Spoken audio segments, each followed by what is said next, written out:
Hey guys, I've been seeing a smattering of videos from the metal guitar YouTube community, whatever the fuck that means, stating that metal guitar on YouTube is dead. And as someone that is tangentially related to, I figured I would give my take on this. As you can imagine, given my previous videos on people like Finn McKenty, I'm fucking very happy to hear something like that.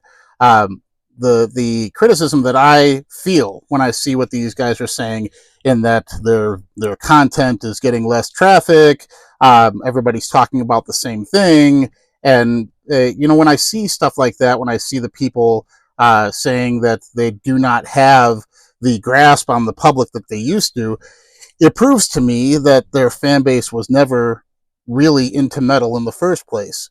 Because a lot of these guys, like your Bradley Halls and your Nick Nocturnals and such, they are in it to be fun for a couple of minutes because people love that. People love the smiling asshole that is going to, pretend to be into something that has the illusion of depth because it's a little bit outside what people hear on the radio.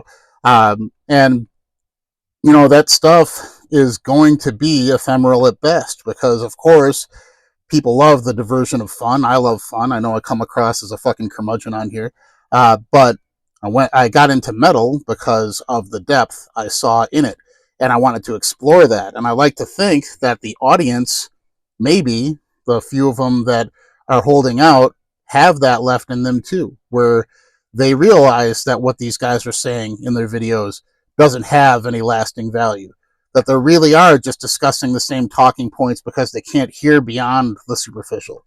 And maybe they want to discover it for themselves and stop listening to people talk, which is why I had another retirement of the channel a few months back. I realized I was part of the problem. But when I saw this happening, it wasn't a surprise to me. I guess in a way it was, because I know people always want their diversions, but it should be the writing on the wall that they need to realize that metal, of course, has been dead for years, and what they are talking about within it is the last gasp of the most superficial elements of it.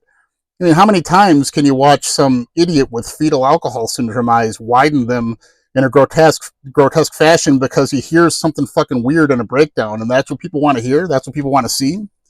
I mean, sure, it's funny for a minute, but there's got to be more shit out there. I mean, when I got into the genre, there was nearly as many channels to discover it, so I got lucky by seeing stuff like Headbangers Ball, seeing Metal Maniacs magazine on a rack at a grocery store, and I didn't have anyone to show it to me. I didn't have the luxury of the internet to provide the ease of access.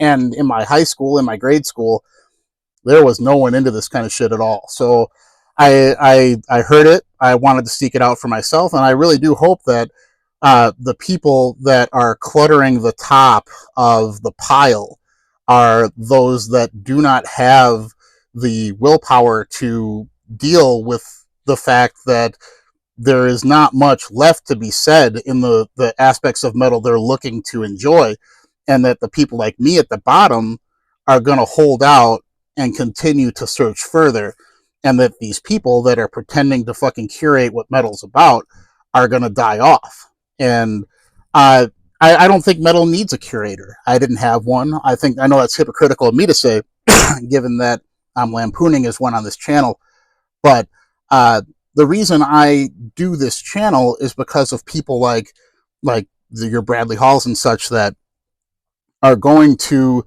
lead people down the wrong path and misguide them on what metal can say, what metal can do, what it can offer to people that are on the outside of the most common ways of thinking.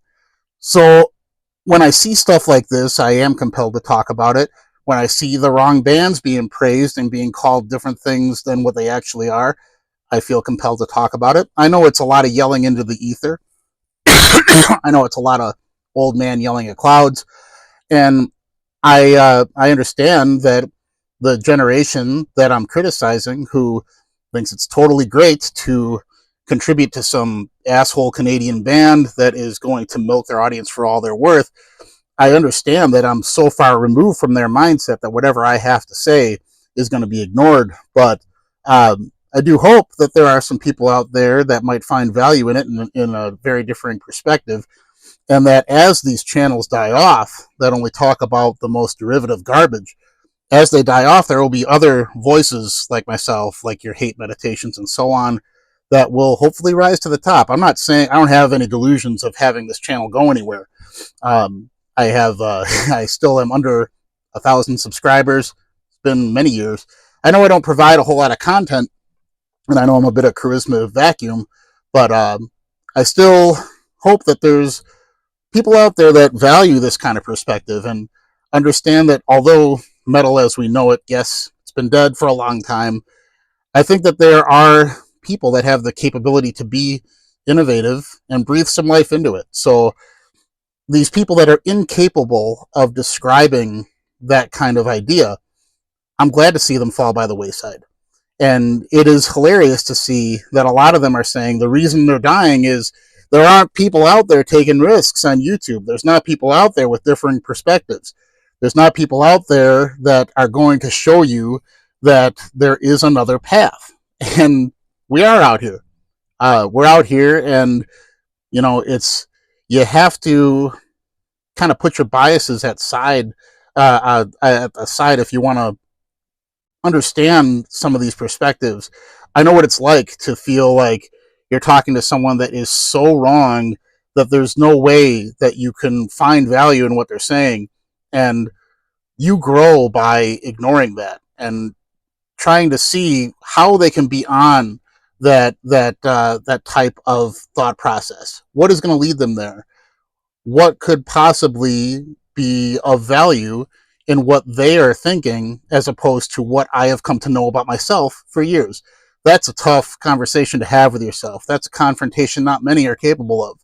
But I wouldn't be a lover of the genre if I didn't do it myself. So I do hope that the audience that's out there that's still trying to figure out what they can find of value in metal, whether it's modern or old stuff, I hope that they're still going to try and that they don't need these idiots to tell them what they think it is.